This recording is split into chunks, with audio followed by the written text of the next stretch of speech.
May the grace and the peace of God the Father and our Lord Jesus Christ be with each and every one of you as I welcome you again to another morning devotion. This is your couple Joe right here on the Homebase Ministries network. Good morning to the evangelist Extra Friday, Sambri Della Rosa, to all of you listening in, to Pastor Earl Richardson and the Enrock family. May God bless each and every one of you as we proceed in the book of Ezekiel chapter 17 from verses 17 this morning. And Ezekiel continues after saying that the consequence of breaking the oath or covenant to the king of Jerusalem was to die in the kingdom of Babylon, that the king of Egypt with his army and all of his skill in war will not be able to rescue the king of Jerusalem. There is no method of warfare he could use to rescue him from the Babylonians. Verse 18, giving this reason which we are familiar with, saying, seeing he despised the oath by breaking the covenant. This act must be paid for. It is not taken, spoken, or looked at lightly. Breaking the oath and the covenant is a serious thing. Ezekiel writes that because of these things he shall not escape. There is a level of transgression that requires a payment. As a matter of fact, as I remind you again, no broken oath or covenant will be tolerated without consequence.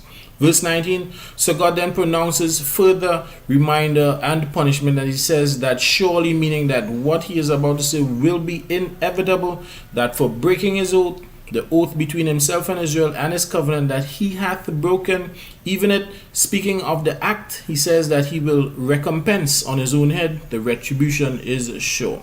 Verse 20, Ezekiel continues to narrate on behalf of God, who says that he will plead with him there for his trespass, that he had trespassed against him.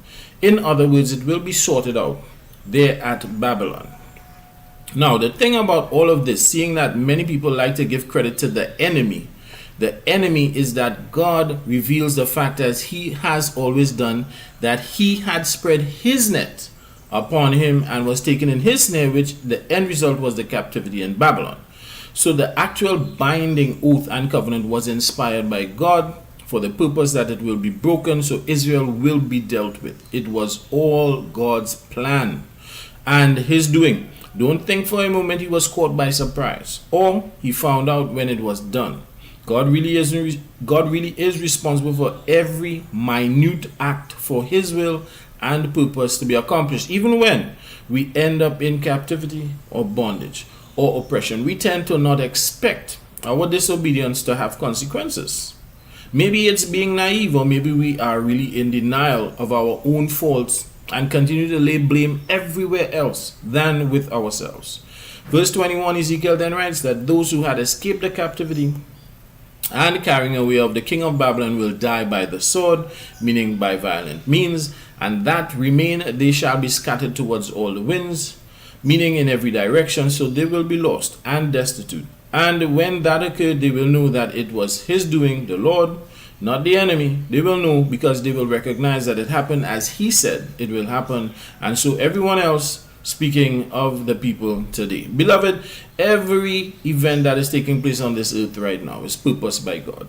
By his hand, he is the architect of it all. Even when things are assessed personally in our lives, it is by his hand they take place. Now today I want you all to learn from this, that you can be put into a situation because of your disobedience. That will be a trap set for you to be considered for your punishment. Do not break your agreements or covenants. It will not work out well for you. And remember, stop passing blame. Because the truth is, who is held accountable for your actions? Is it the enemy that you so love to point fingers at, or it will be you? Alright, ask yourself that. I'll see you guys tomorrow. This is Pastor Solomon Della Rosa in God's grace.